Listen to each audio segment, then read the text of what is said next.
Mira el frutero de tu cocina por un momento. Detente en esa fruta humilde de color amarillo brillante que descansa pacíficamente sobre la mesa. El banano es para casi todos nosotros el símbolo de la nutrición sencilla, el refrigerio rápido de los niños en el colegio, la papilla primera de los bebés y el ingrediente básico de 1000 postres caseros. Es una fruta que parece diseñada por la naturaleza misma para ser perfecta. Viene en su propio estuche protector, fácil de pelar, sin semillas molestas, y extremadamente barata. En cualquier supermercado del mundo, desde las avenidas de Madrid hasta los barrios humildes de Ciudad de México, el banano es la constante, el producto más inofensivo y cotidiano que existe. Nos han enseñado a verlo como un regalo de los trópicos, una bendición de la tierra fértil que llega a nuestras manos por apenas unos centavos. Pero detrás de esa cáscara amarilla se esconde una de las historias más aterradoras, corruptas y sangrientas del capitalismo moderno. Si pudieras pelar esa fruta como se pela una cebolla, capa por capa, y mirar a través de las fibras de su pulpa hacia el pasado, no verías un paisaje idílico de campesinos sonrientes trabajando bajo el sol caribeño. Verías una fosa común oculta en las selvas impenetrables de Colombia.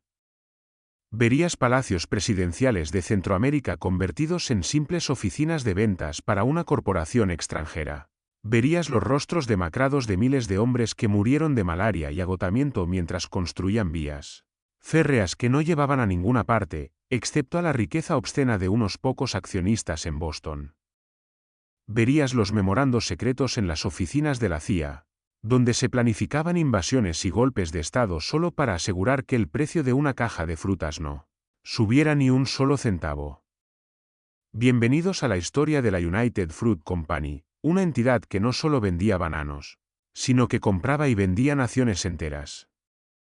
Una corporación tan poderosa, tan omnipresente y tan despiadada que los habitantes de América Latina la bautizaron con un nombre que todavía hoy, más de un siglo después, produce un escalofrío en la memoria colectiva: el pulpo. Porque sus tentáculos estaban en todas partes, en los ferrocarriles, en el correo, en la radio, en los tribunales, en los ejércitos y, sobre todo, apretando el cuello de cualquiera que se atreviera a desafiar su dominio absoluto sobre la tierra. Esta no es la historia de una empresa que cometió algunos errores lamentables en el pasado. Es la crónica de una entidad que descubrió que el terror es la herramienta de gestión más eficiente que existe. Es el relato de cómo una fruta tropical, que antes era una rareza exótica para los ricos de Nueva York, se convirtió en la moneda de cambio de un imperio de terror que rediseñó el mapa político de todo un continente. Prepárate, porque después de conocer los cimientos sobre los que se construyó este imperio, nunca volverás a mirar un banano de la misma manera. Estás entrando en la verdadera historia del imperio del mal, y hoy el postre en tu mesa está manchado de sangre. Para entender cómo surgió este monstruo, debemos viajar atrás en el tiempo, a una época donde el mundo todavía era un lugar vasto y salvaje, y donde la ambición de un solo hombre podía condenar a millones. Debemos dejar atrás la comodidad de nuestras ciudades modernas y descender al caos sofocante de la Centroamérica de finales del siglo XIX. En 1871, Costa Rica era un territorio dominado por una selva impenetrable. No había carreteras pavimentadas, no había infraestructuras modernas, solo una naturaleza indómita. Mosquitos portadores de fiebre amarilla y malaria. Una humedad tan densa que oxidaba el hierro y pudría la ropa sobre el cuerpo de los hombres en cuestión de días.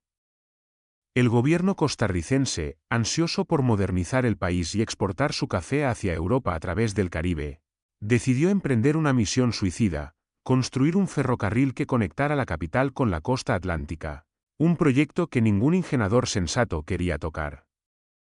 Aquí entra en escena Minor Keith, un joven empresario de Brooklyn que no sabía nada de agricultura y mucho menos de trenes, pero que poseía un instinto comercial afilado como una navaja de carnicero y una falta total de escrúpulos que rayaba en lo sociopático. Keith aceptó el contrato que nadie más quería. Su visión era simple y brutal: el progreso requiere sacrificios, siempre y cuando esos sacrificios los hicieran otros. Para construir esas vías a través de los pantanos de la muerte, Kate importó miles de trabajadores de Jamaica, China e Italia, hombres que llegaban con promesas de salarios decentes y un futuro mejor. La construcción del ferrocarril de Costa Rica fue una carnicería industrializada. Por cada kilómetro de vía férrea que se extendía sobre la selva, se estima que murieron cientos de hombres. Los trabajadores caían por oleadas, víctimas de enfermedades tropicales para las que no tenían defensa. La disentería y la malaria convertían los campamentos en cementerios improvisados. Kate no se detuvo. Si 1000 hombres morían en una semana, simplemente pedía 1000 más. Los cadáveres se amontonaban en las cunetas junto a las vías mientras los trenes avanzaban lentamente hacia el mar, impulsados por la sangre de los que ya no respiraban. Pero el proyecto era una sangría económica. El gobierno de Costa Rica se quedó sin fondos y no podía pagarle a Kate. Fue en ese momento de crisis cuando el destino intervino con un giro macabro, casi bíblico. Mientras Kate construía las vías, decidió plantar bananos a ambos lados del ferrocarril. Originalmente solo quería comida barata para sus obreros sobrevivientes. Sin embargo, cuando empezó a cargar esos racimos en los vagones de carga vacíos y los envió hacia Nueva York y Nueva Orleans, descubrió una mina de oro tropical. Los consumidores estadounidenses, que nunca habían visto una fruta tan dulce, portátil y fácil de comer, se obsesionaron con ella. El banano se convirtió en fiebre. Kate se dio cuenta en un instante de que el tren no era el negocio principal. El tren era simplemente el vehículo para transportar el verdadero tesoro dorado. Hizo un trato con el gobierno de Costa Rica que hoy suena como un robo a mano armada, un crimen de lesa soberanía. A cambio de terminar el ferrocarril, Kate exigió y obtuvo 800.000 hectáreas de las tierras más fértiles del país, además de la concesión total de las vías férreas y los puertos por 99 años. Y lo más increíble, la empresa no pagaría un solo centavo de impuestos al Estado por el resto del siglo. En un abrir y cerrar de ojos, Minor Kate ya no era un constructor de ferrocarriles en quiebra. Era el dueño de 1/3 del territorio nacional costarricense. Había descubierto la fórmula maestra que el pulpo usaría durante las siguientes décadas: infraestructura a cambio de soberanía total. En 1899, Kate fusionó su vasto imperio de tierras con la Boston Fruit Company para fundar la United Fruit Company. El monstruo había nacido, y sus primeros tentáculos ya empezaban a extenderse por el Caribe. Pero esto era solo el comienzo. En la próxima parte veremos cómo el pulpo perfeccionó su modelo de negocio: llegar a naciones frágiles, ofrecer puertos y trenes, y en pago quedarse con todo. Veremos las primeras repúblicas bananeras, donde el logo de la frutera valía más que cualquier escudo nacional, y cómo los trabajadores descubrieron que la libertad tenía un precio que no podían pagar. A principios del siglo XX, la United Fruit Company comenzó su expansión agresiva por todo el Caribe y Centroamérica con la precisión quirúrgica de un depredador que sabe exactamente dónde morder. Su estrategia era tan simple como brutal, y tan efectiva que cambiaría para siempre la historia política de un continente entero.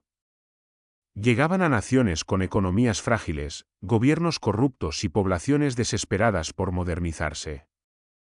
Ofrecían el mismo paquete irresistible: nosotros construimos sus puertos, sus redes telegráficas, sus ferrocarriles. Y en pago, ustedes nos entregan la tierra. Pero no se trataba de cualquier tierra. La compañía seleccionaba meticulosamente las llanuras costeras más ricas y fértiles, desplazando a miles de pequeños agricultores locales que habían cultivado esas tierras por generaciones con el sudor de sus frentes y la paciencia de sus ancestros.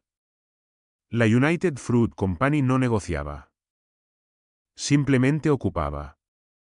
Con el respaldo de ejércitos privados formados por mercenarios yanquis y la complicidad de las élites locales, ansiosas por migajas de la mesa imperial, la empresa se convirtió en un estado dentro del estado. En Guatemala, en Honduras, en Nicaragua y en Colombia, el logo azul y blanco de la frutera era más poderoso que cualquier escudo nacional, más respetado que cualquier himno. Aquí es donde nace el término que define la mayor humillación política de nuestra historia latinoamericana: La República Bananera. No era solo una etiqueta despectiva de los periódicos, era una realidad económica brutal. Un sistema donde la soberanía de millones estaba supeditada al precio de exportación de una fruta tropical. En países como Honduras, la United Fruit Company y su principal competidora, la Cuyamel Fruit Company de Sam C. Murray, eran los verdaderos amos de la nación. La compañía controlaba el 90% del transporte férreo, las comunicaciones telegráficas, la electricidad, el suministro de agua potable. Poseían los bancos locales y dictaban las leyes desde las sombras de los palacios presidenciales. Un famoso informe interno de un ejecutivo de la compañía decía textualmente: «Es mucho más barato comprar un diputado que una mula». Y así lo hacían. Si un presidente intentaba cobrarles un impuesto mínimo por cada caja de banano exportado, la compañía financiaba una revolución en cuestión de semanas. Contrataban veteranos de guerra estadounidense, pistoleros profesionales y mercenarios a sueldo para derrocar gobiernos enteros en una sola noche y poner en el Palacio Presidencial a un títere dócil que firmara nuevas concesiones de tierra a favor de la empresa. La soberanía de naciones enteras se negociaba en las oficinas de Boston como si fueran contratos de arrendamiento de fincas suburbanas. Pero el verdadero horror no estaba solo en las intrigas palaciegas, en los telegramas cifrados entre Washington y las capitales bananeras. Estaba en el día a día de las plantaciones, en lo que ellos llamaban con cinismo eufemístico, el paraíso tropical. La United Fruit Company diseñó un sistema de explotación laboral que haría palidecer de envidia a los señores feudales de la Edad Media. Los trabajadores vivían en lo que la empresa promocionaba como ciudades bananeras modernas, comunidades con hospitales, escuelas, iglesias. En apariencia, eran oasis de progreso en medio de la selva. En la realidad, eran jaulas de oro y barro, prisiones disfrazadas de paternalismo corporativo. Los obreros no recibían su salario en dinero de curso legal que pudieran gastar libremente. Recibían vales, trozos de papel con el sello de la compañía que solo podían ser canjeados en las tiendas de raya, también propiedad exclusiva de la United Fruit Company. Imagina el ciclo infernal de esta esclavitud moderna. Trabajabas de sol a sol, desde las 4 de la mañana hasta que el cuerpo simplemente se negaba a continuar, bajo un calor sofocante de 40 grados Celsius y una humedad del 100% que hacía que el sudor se mezclara con la tierra en una pasta negra sobre tu piel. Cortabas racimos pesadísimos con un machete oxidado, rodeado de serpientes venenosas, nubes de mosquitos anófeles y el constante zumbido de las moscas carroñeras. Al final de la semana agotadora, la empresa te entregaba unos vales que solo podías gastar en su propia tienda, donde los precios de la comida enlatada, la ropa raída y los medicamentos básicos estaban inflados artificialmente hasta el absurdo. Todo lo que ganabas con tu sangre y sudor volvía directamente a los cofres de la empresa en forma de sobreprecio. Nunca podías ahorrar lo suficiente para escapar. Nunca podías salir de la plantación. Nunca podías romper el ciclo de deuda perpetua que te ataba a la tierra como un fantasma. Y si te quejabas, si levantabas la voz pidiendo un salario justo o un día de descanso, la policía privada de la compañía, armada con fusiles Winchester y látigos de cuero trenzado, te molía a palos frente a tu familia o te expulsaba de la tierra, dejándote a ti y a tus hijos en la miseria absoluta de las calles sin futuro. Si te enfermabas por los pesticidas tóxicos que la empresa rociaba indiscriminadamente desde avionetas sobre las plantaciones y sobre los hombres que trabajaban debajo, el médico del hospital corporativo te examinaba durante 30 segundos, te decía que estabas perfectamente sano y te enviaba de vuelta al surco con una palmada en la espalda. La vida humana era, para la United Fruit Company, el recurso más barato y reemplazable de todos. Para mantener este sistema de terror funcionando sin que el mundo civilizado hiciera preguntas incómodas, la empresa contrató al mejor arquitecto de la mentira que el dinero podía comprar, Edward Bernays, el sobrino de Sigmund Freud y padre de las relaciones públicas modernas. Mientras en las plantaciones los hombres morían como moscas de malaria, disentería y agotamiento, Bernays lanzaba campañas publicitarias masivas en las revistas más elegantes de Estados Unidos y Europa. Sus anuncios mostraban a campesinos latinos sonrientes con ropas coloridas y sombreros de paja, agradeciendo efusivamente a la United Fruit Company por haber traído la civilización, el progreso y la electricidad a sus tierras salvajes y atrasadas. Creó el mito eterno del banano como la fruta de la felicidad, el snack perfecto para la familia feliz americana. Diseñó documentales educativos que se proyectaban en escuelas públicas, enseñando a los niños yanquis que sus amigos del sur vivían en un paraíso tropical gracias a la generosidad iluminada de la empresa. Fue el mayor lavado de imagen de la historia corporativa.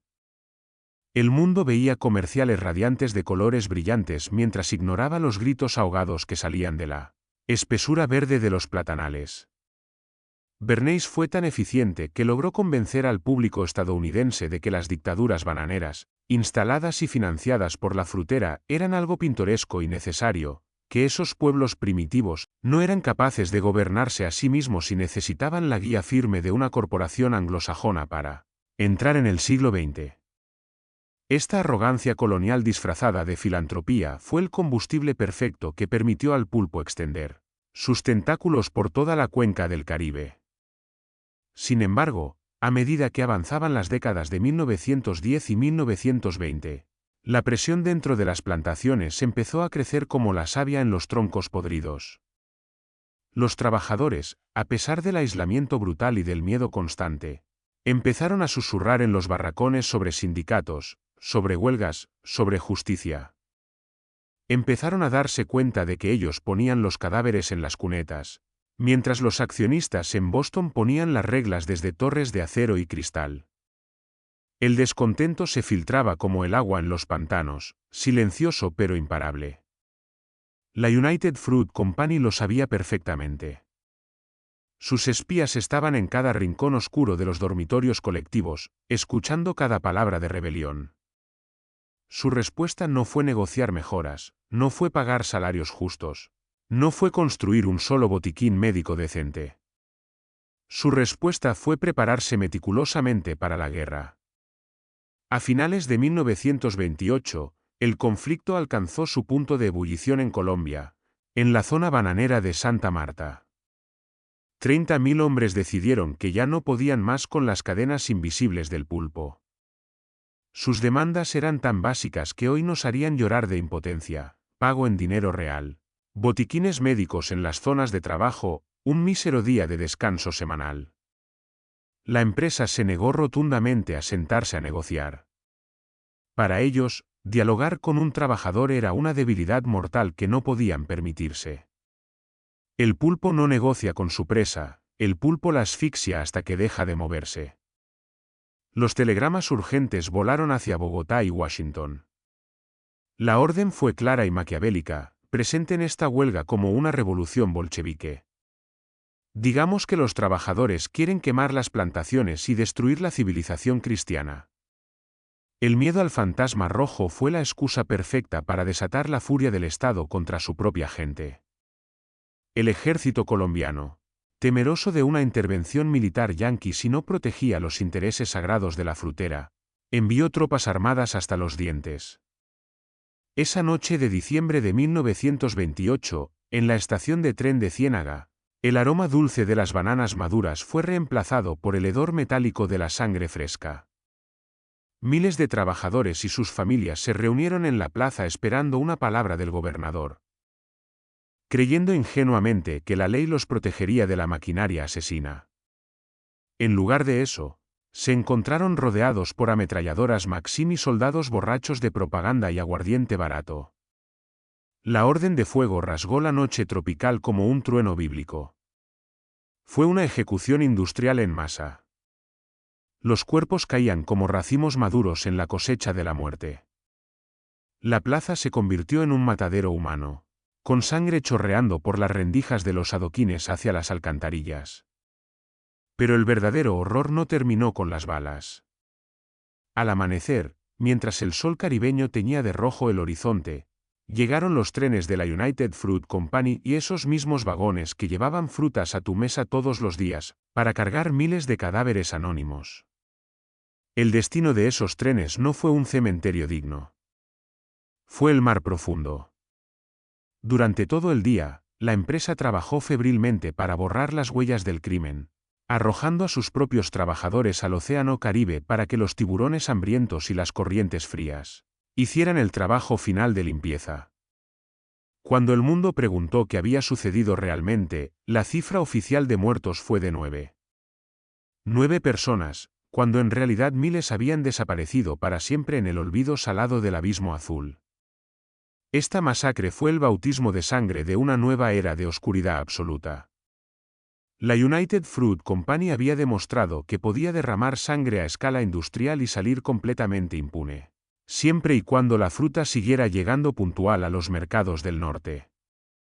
La inocencia de la tierra fértil había muerto esa noche en la estación de Ciénaga, pero esto era solo el ensayo general. El pulpo apenas comenzaba a desplegar sus tentáculos más largos hacia su presa más ambiciosa, Guatemala. En la próxima parte veremos cómo la primavera democrática guatemalteca chocó contra los intereses del monstruo bananero, cómo la United Fruit manipuló a la CIA para derrocar un gobierno legítimo, y cómo una fruta tropical se convirtió en pretexto para décadas de guerra civil que aún sangran hoy. La farmacia del mal está lista para recetar su siguiente dosis letal, el golpe de Estado. Después de la masacre de Ciénaga, el mundo creyó que el pulpo había alcanzado el límite de su crueldad salvaje, que la sangre vertida en las bananeras colombianas sería el punto de no retorno. El escándalo que finalmente arrastraría a la United Fruit Company ante la justicia internacional. Pero para los ejecutivos en las torres de cristal de Boston, la violencia en la estación de tren fue solo un ensayo general, una prueba de concepto brutal que demostraba una verdad aterradora. Podían derramar sangre a escala industrial y salir completamente impunes, siempre y cuando las cajas de fruta llegaran puntuales a los mercados del norte. La fórmula estaba perfeccionada, el terror como herramienta de gestión. Sin embargo, en la década de 1940 surgió un desafío mucho más peligroso que las huelgas de macheteros desesperados. Un desafío que no venía de los surcos embarrados de las plantaciones, sino de los salones elegantes de las universidades y las plazas públicas de las capitales centroamericanas. La democracia. Viajemos a Guatemala, una nación que durante décadas había sido poco más que una finca privada de la frutera. Un territorio donde el tiempo político parecía haberse detenido bajo el peso de dictadores feroces que gobernaban exclusivamente para el beneficio de los intereses en Boston. Pero en 1944, el pueblo guatemalteco despertó de su largo letargo colonial.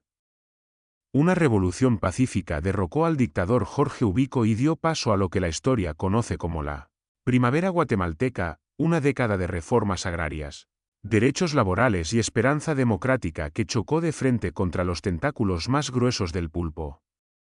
Para comprender la magnitud del conflicto que estaba por desatarse, hay que entender cuánto poseía realmente la United Fruit Company en Guatemala. No eran solo plantaciones. La empresa controlaba el único puerto importante del Atlántico, Puerto Barrios, el 90% de la red ferroviaria a través de su filial International Railways of Central America, las comunicaciones eléctricas, el agua potable, los muelles de carga. Era dueña de 550.000 hectáreas de las tierras más fértiles del país, prácticamente abandonadas desde la Gran Depresión. Estas tierras inmensas, cubiertas de maleza alta como un hombre, producían menos del 10% de su capacidad porque la empresa prefería especular con la propiedad antes que invertir en producción. Mientras campesinos guatemaltecos vivían hacinados en chozas de palmas sin acceso a la tierra, la frutera mantenía millones de acres ociosos como garantía hipotecaria para préstamos en Wall Street. Esta obscenidad territorial era el corazón del poder del pulpo. Pero llegó Jacobo Arbenz, el presidente democráticamente electo en 1950, un militar reformista que osó desafiar el orden establecido. Arbenz no era un revolucionario incendiario. Era un hombre pragmático que simplemente quería que Guatemala funcionara como un país del siglo XX.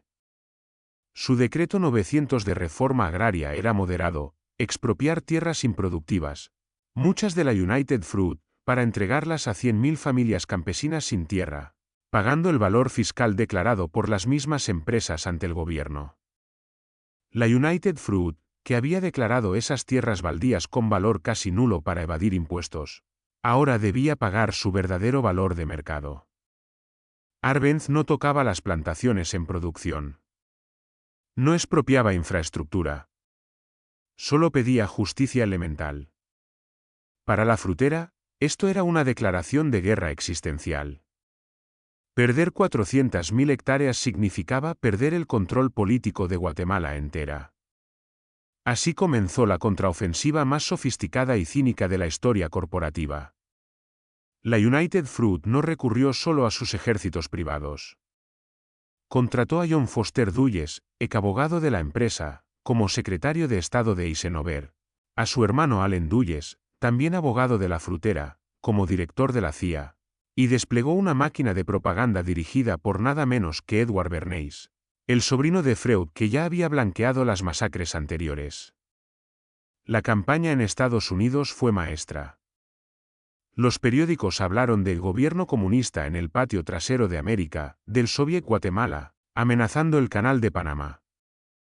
Anuncios pagados mostraban a campesinos guatemaltecos ondeando banderas rojas, fotos manipuladas, mientras expertos advertían que Moscú controlaba el Caribe.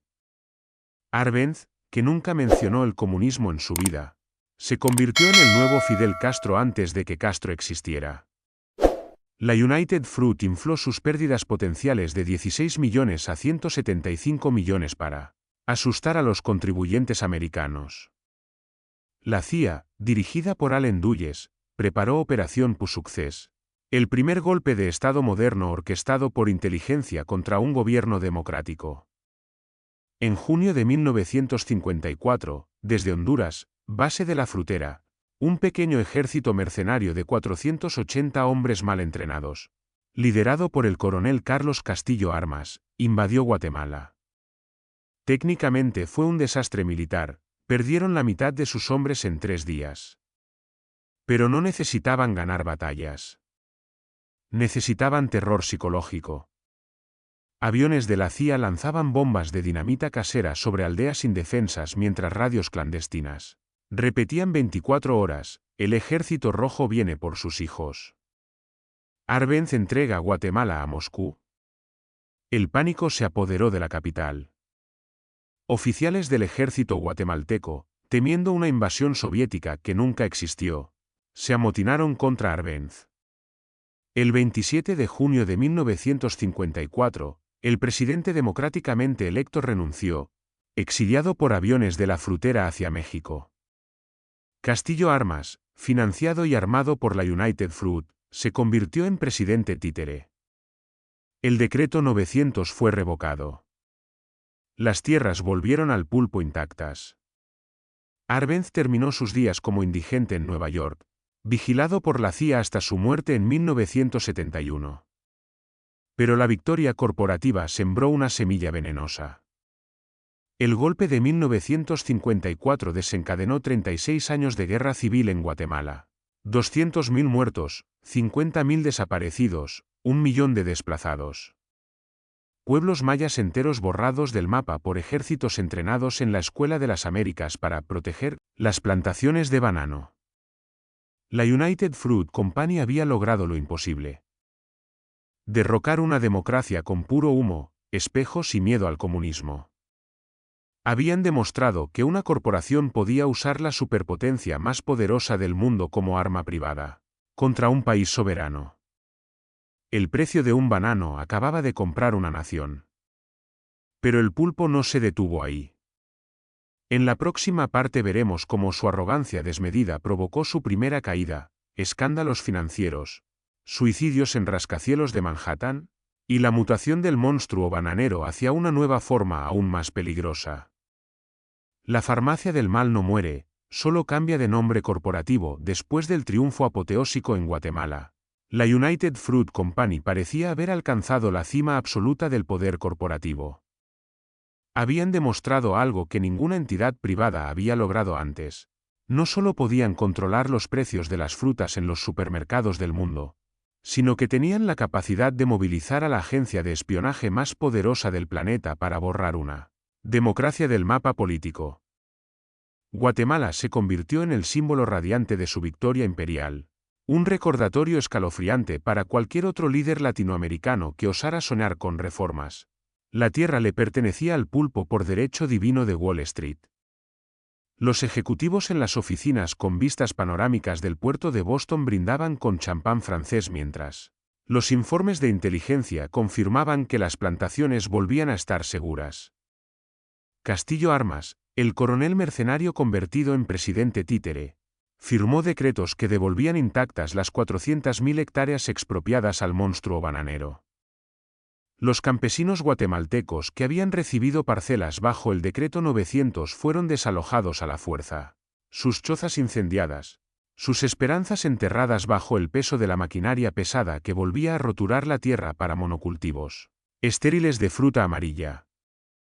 La fórmula estaba perfeccionada hasta la náusea: democracia igual a amenaza existencial. Golpe de Estado igual a solución corporativa.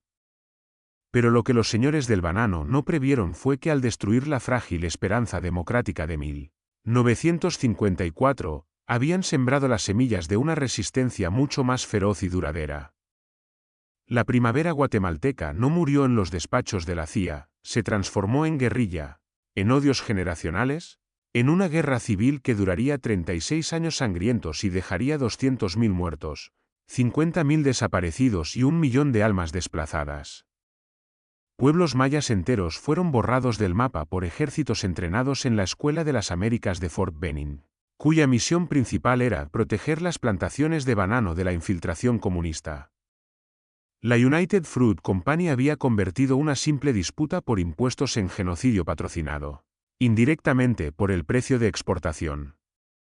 Mientras Centroamérica ardía en fuegos que ellos mismos habían encendido, el pulpo enfrentaba problemas en casa. Las décadas de 1960 y 1970 no serían de consolidación triunfal, sino de una lenta y dolorosa descomposición interna provocada por su propia arrogancia desmedida. En Estados Unidos, el Departamento de Justicia comenzó a mirar con lupa las prácticas monopólicas de la frutera. No les importaba tanto la sangre seca en los machetes de los capataces como el hecho escandaloso de que una sola empresa controlara el 90% del mercado bananero mundial, aplastando sin piedad cualquier competencia interna o externa.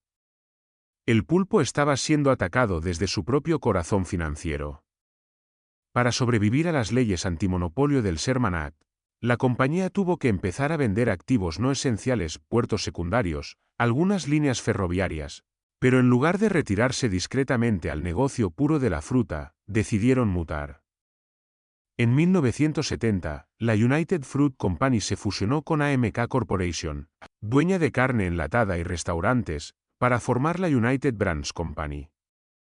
Bajo el mando de un nuevo líder carismático y trágico, Eli Black, un hombre de negocios con delirios mesiánicos que se veía a sí mismo como el salvador ético del imperio bananero, la empresa intentó una transformación radical: limpiar su imagen sangrienta y diversificarse hacia alimentos modernos. Pero el ADN corrupto del pulpo no se borra con un cambio de logotipo o un manual de responsabilidad social corporativa. La podredumbre estaba tan incrustada en su estructura ósea que cualquier intento de reforma solo terminaba revelando capas aún más oscuras de criminalidad. Black era un personaje fascinante y patético, hijo de rabino ortodoxo, genio financiero que había construido un emporio desde cero, pero atrapado en la telaraña de sobornos y presiones que definían el verdadero negocio del banano desde Costa Rica hasta Colombia. En 1974, el huracán Fifi, luego llamado Orlén, azotó Honduras con furia bíblica, destruyendo el 70% de las plantaciones de la United Brands y generando pérdidas estimadas en $100 millones, una catástrofe para las ganancias trimestrales que Wall Street no perdonaría fácilmente. Para Eli Black, bajo presión insoportable de accionistas y bancos, la solución fue la misma de siempre: el soborno presidencial. Autorizó el pago secreto de $1,25 millones al general hondureño Oswaldo López Arellano, presidente títere formado en la Academia Militar de West Point. El objetivo era clarísimo: que Honduras redujera drásticamente los impuestos a la exportación de banano post-desastre, salvando así los márgenes de beneficio corporativos.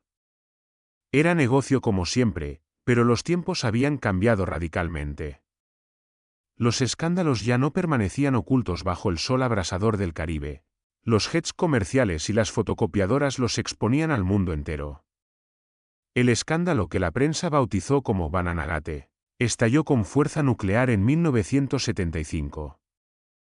Investigaciones del Congreso y el SEC, Comisión de Valores, destaparon no solo el soborno hondureño, sino una red sistémica de corrupción que se extendía desde Tegucigalpa hasta Ciudad de México, millones en maletines cruzando fronteras, presidentes comprados como ganado, contadores suizos falsificando balances para ocultar el flujo negro de dinero. La imagen ética que Black tanto había intentado construir se hizo añicos como cristal bajo martillo. La vergüenza pública fue tan aplastante, la presión de los bancos tan asfixiante, que el hombre que soñaba con redimir al pulpo no pudo soportarlo. El 3 de febrero de 1975, Eli Black llegó a su oficina en el piso 44 de la Pan Am Building en Manhattan, la torre más icónica de Nueva York en esa época. Rompió la ventana blindada con su maletín de cuero italiano, miró por última vez hacia el East River que brillaba abajo, y saltó al vacío. Su cuerpo destrozado contra el pavimento de Park Avenue fue fotografiado por decenas de transeúntes, convirtiéndose en la metáfora perfecta del colapso del viejo imperio bananero. La muerte de Black no detuvo las investigaciones. United Brands pagó multas récord, ejecutivos fueron procesados, y la empresa entró en una espiral de fusiones desesperadas para sobrevivir. En 1984, bajo nueva dirección, cambió definitivamente su nombre a Chiquita Brands International, intentando lavar 100 años de sangre con una sonrisa amarilla de caricatura y eslóganes como «Chiquita significa calidad». Parecía que el monstruo había muerto, domesticado por las leyes modernas y el escrutinio público. Pero el ADN del pulpo no desaparece, solo muta. En los años 90 y 2000, Chiquita revelaría que sus tentáculos seguían tan fuertes como siempre. Ya no compraban presidentes abiertamente, pero financiaban paramilitares asesinos en Colombia, pagando millones de dólares a las AUC, Autodefensas Unidas de Colombia, para proteger sus plantaciones de las guerrillas.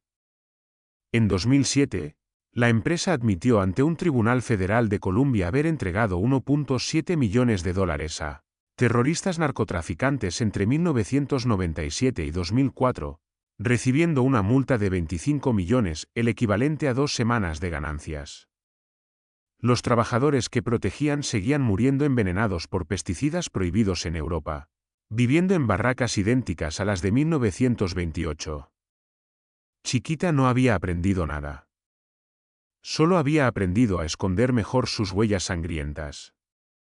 El fin de United Fruit no fue el fin del mal corporativo, fue simplemente una metamorfosis estratégica. En la próxima parte veremos cómo la sonrisa amarilla de Chiquita oculta fumigaciones con venenos cancerígenos, trabajadores estériles por exposición química, y demandas millonarias por daños colaterales, que siguen matando silenciosamente en los platanales. El imperio del mal no murió, solo cambió de disfraz. Después del escandaloso Bananagate y el suicidio espectral de Eli Black desde el piso 44 del Pan Am Building, la United Brands Company parecía al borde del abismo definitivo. Las investigaciones del Congreso estadounidense destapaban no solo sobornos presidenciales en Honduras, sino una red sistémica de corrupción que se extendía como las raíces de un banano venenoso desde Tegucigalpa hasta Ciudad de México, millones en maletines diplomáticos cruzando fronteras sin aduanas, presidentes comprados al por mayor como ganado de exhibición, contadores suizos falsificando balances financieros para ocultar el flujo negro de dólares manchados de sudor tropical. Las multas millonarias llovían desde Washington, los accionistas huían despavoridos, y la prensa sensacionalista convertía el nombre United Fruit en sinónimo de decadencia moral absoluta. Pero el ADN corrupto del pulpo no se extingue con escándalos financieros o saltos desde rascacielos de Manhattan. Muta, se reinventa, sobrevive. En 1984, bajo una nueva dirección ejecutiva obsesionada con el lavado de imagen, la compañía ejecutó su transformación final, cambió su nombre a Chiquita Brands International. El monstruo bananero emergió del capullo de la crisis con una sonrisa amarilla de caricatura, Un eslogan pegajoso y Chiquita significa calidad, y una campaña publicitaria global que intentaba borrar 100 años de sangre latinoamericana con spots de televisión donde monos bailaban felizmente entre racimos dorados, celebrando la fruta más amada del mundo. Parecía que el imperio del mal había sido domesticado por las leyes antimonopolio modernas, el escrutinio periodístico y la sensibilidad social de los 80. Nada más lejos de la realidad. Chiquita no abandonó las plantaciones, solo perfeccionó sus métodos de control. Ya no compraban presidentes abiertamente en cócteles diplomáticos, eso era demasiado visible para la era de las cámaras de televisión, pero desarrollaron nuevas formas de dominación. Financiamiento encubierto de paramilitares asesinos y fumigaciones aéreas con pesticidas prohibidos en Europa, que convertían los platanales en laboratorios tóxicos a cielo abierto. En Colombia, durante los años 90, mientras el país se desangraba en una guerra civil entre guerrilla marxista, narcotraficantes y fuerzas del Estado, Chiquita encontró aliados perfectos en las Autodefensas Unidas de Colombia, AUC, grupos paramilitares de derecha financiados por capós de la cocaína. Entre 1997 y 2004, la empresa admitió ante un tribunal federal de Washington haber entregado $1.7 millones en pagos secretos a la AUC para proteger sus plantaciones de Urabá y Santa Marta de la extorsión guerrillera. En realidad, esos dólares compraban balas, machetes y masacres selectivas contra sindicalistas que osaban pedir salarios mínimos o condiciones de trabajo humanas. Documentos judiciales desclasificados revelan pagos mensuales de $100.000 etiquetados como gastos de seguridad, transferidos a través de intermediarios fantasmas a cuentas en Panamá. A cambio, las AUC garantizaban que ningún líder obrero interrumpiera la cosecha. El resultado: decenas de sindicalistas ejecutados con tiros en la nuca mientras cargaban racimos en los muelles de Turbo, sus cuerpos arrojados a fosas comunes en la selva como fertilizante orgánico para las plantaciones que tanto protegían. En 2007, Chiquita pagó una multa de $25 millones por colaboración con terroristas, el equivalente económico a 2 semanas de ganancias netas por exportaciones de banano. Pero el terror paramilitar era solo la cara visible del nuevo pulpo. La cara invisible era química. Chiquita perfeccionó el uso de pesticidas ultratóxicos como el DBCP, dibromocloropropano, un nematicida tan letal que fue prohibido en Estados Unidos en 1977 por causar esterilidad irreversible y cáncer testicular. Sin embargo, durante toda la década de 1980, la empresa siguió fumigando con DBCP las plantaciones de Costa Rica, Honduras y Guatemala desde avionetas que sobrevolaban barracas llenas de trabajadores durmientes. Miles de jornaleros expuestos generaron un ejército de hombres estériles. Familias sin descendencia, mujeres con abortos espontáneos y tasas de cáncer disparadas en regiones bananeras. En 1997, 12.000 trabajadores costarricenses demandaron a Chiquita en tribunales de Nueva York. Documentos internos mostraban que la empresa sabía desde 1961 que el DBCP causaba atrofia testicular en ratas de laboratorio, pero priorizó ganancias sobre vidas. Las fumigaciones continuaron hasta 1985, cuando un cargamento incautado en Nueva Orleans finalmente detuvo la masacre química. Chiquita respondió con tácticas aprendidas del siglo anterior: negación absoluta, abogados caros y campañas de desprestigio contra las víctimas. Trabajadores ignorantes que no usaban protección adecuada, declaraban ejecutivos desde oficinas con aire acondicionado. Las demandas se empantanaron durante décadas. En 2010, Dow Chemical, fabricante del DBCP, acordó pagar 41 millones a 20.000 afectados. Pero Chiquita evadió responsabilidad contributiva alegando falta de pruebas directas. Mientras los trabajadores esterilizados morían de cáncer en chozas de palma, en supermercados europeos y americanos niñas pequeñas pelaban bananos, Chiquita tarareando la pegajosa melodía comercial: I'm Chiquita Banana and Ibe come tosei.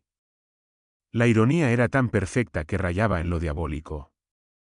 La empresa que una vez compraba presidentes con maletines de efectivo ahora compraba silencio judicial con fondos de pensiones e impunidad química con regulaciones laxa en países sin agencias ambientales potentes. Pero el pulpo moderno enfrentaba amenazas nuevas. Boicots consumidores en Europa por trabajo infantil y deforestación.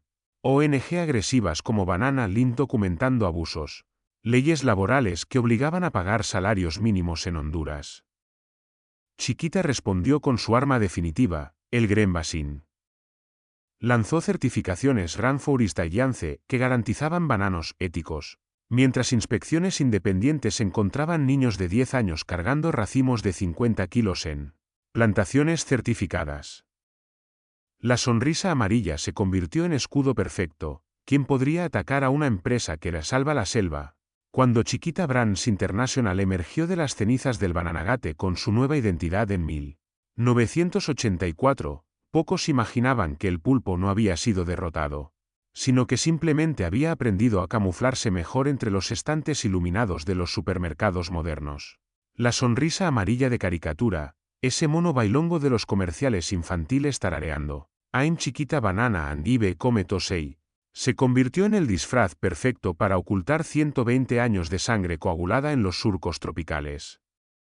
El monstruo bananero mutó una vez más, pero su hambre por control absoluto y ganancias trimestrales permanecía intacta como la cáscara endurecida de un racimo olvidado bajo el sol implacable.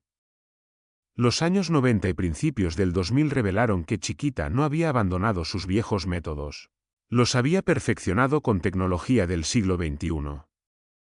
Ya no necesitaban ejércitos mercenarios ni sobornos presidenciales tan burdos, eso era siglo XX. Ahora financiaban paramilitares narcotraficantes con transferencias electrónicas disfrazadas de gastos de seguridad.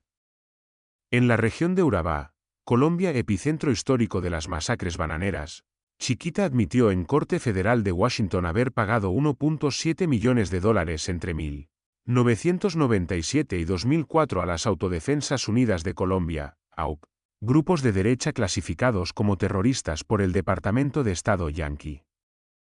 Esos dólares no compraban solo protección. Compraban ejecuciones selectivas. Sindicalistas que exigían salario mínimo o guantes para manipular pesticidas aparecían con tiros en la nuca, en fosas comunes al borde de las plantaciones. En 2007, Chiquita pagó 25 millones de multa por colaboración con organizaciones terroristas, una bofetada financiera equivalente a 15 días de ganancias por exportación de fruta. Los ejecutivos declararon arrepentimiento público mientras firmaban cheques para nuevos sistemas de vigilancia satelital en los platanares. La lección aprendida no fue moral, fue operativa. Pero el verdadero veneno del nuevo pulpo era invisible y hereditario. Chiquita perfeccionó el uso masivo de pesticidas como el DBCP, dibromocloropropano, mucho después de su prohibición en Estados Unidos. En 1977 por causar esterilidad permanente y cáncer testicular. Durante los 80 y principios de los 90, avionetas fumigaban este nematicida cancerígeno sobre plantaciones de Costa Rica, Honduras y Guatemala, rociando no solo bananos sino trabajadores dormidos en barracas contiguas. El resultado, miles de jornaleros estériles, familias sin descendencia. Mujeres con tasas disparadas de abortos espontáneos, regiones enteras con epidemias de tumores testiculares. En 1997, 12.000 trabajadores costarricenses demandaron a Chiquita en Nueva York. Documentos internos probaban que la empresa sabía desde 1961 que el DBCP atrofió testículos en ratas de laboratorio, pero fumigó hasta 1985 porque era más barato que alternativas seguras. Las demandas se empantanaron 20 años. En 2010 Dow Chemical, fabricante del DBCP, pagó 41 millones a 20.000 víctimas, pero Chiquita evadió responsabilidad contributiva alegando falta de pruebas directas de causalidad. Mientras ejecutivos celebraban en suites de Miami, jornaleros mutados genéticamente morían en chozas de palma sin pensión ni herederos. Chiquita respondió al escrutinio global con su arma maestra del siglo XXI, Green Basin certificado. Lanzó bananos Rainforest Alliance, con sellos verdes prometiendo prácticas sostenibles. Inspecciones independientes de Oxfam y Banana Link encontraron niños de 10 años cargando racimos de 50 kilos en plantaciones certificadas, deforestación masiva para monocultivos, y ríos convertidos en cloacas tóxicas. La sonrisa amarilla se volvió escudo infranqueable, quien osa atacar a una empresa que le salva la Amazonía. En 2026, Chiquita sigue reinando. Demandas por genocidio corporativo en Colombia avanzan lentas en cortes de Washington. Trabajadores con cáncer pulmonar por décadas de fumigación mueren esperando veredictos. La empresa reporta ganancias récord gracias a bananos orgánicos premium, cultivados en tierras expropiadas durante la primavera guatemalteca de 1954. Sus tentáculos evolucionaron, drones vigilan platanares. Algoritmos predicen huelgas vía análisis de redes sociales, blockchain rastrea cadenas éticas, que ocultan fosas comunes del siglo pasado. Hoy, cuando usted empuja el carrito por el pasillo 5 de su supermercado, ese banano reluciente con la pegatina azul y blanca no es solo fruta. Es producto final de 150 años de masacres, golpes de Estado, esterilizaciones químicas y paramilitares financiados. Pasó por manos que cargaron cadáveres en trenes hacia el mar, por avionetas que rociaron veneno hereditario, por salas de juntas donde presidentes se compraban por millones. La sonrisa amarilla guiña desde el estante, prometiendo dulzura tropical mientras oculta el hedor metálico de la sangre seca en los surcos. ¿Cuánto sangre vale un kilo de bananos en su frutero doméstico? ¿Dónde traza usted la línea entre consumir inocentemente y comulgar con el imperio del mal? La United Fruit Company murió en los papeles legales, pero Chiquita vive en cada supermercado del planeta, demostrando la lección eterna del capitalismo salvaje: el mal corporativo no perece, solo cambia de nombre, de logo, de siglo. Pero su hambre nunca se sacia. El telón cae sobre el escenario sangriento. Gracias por acompañar esta crónica del terror tropical. Suscríbase para no perder la próxima autopsia corporativa.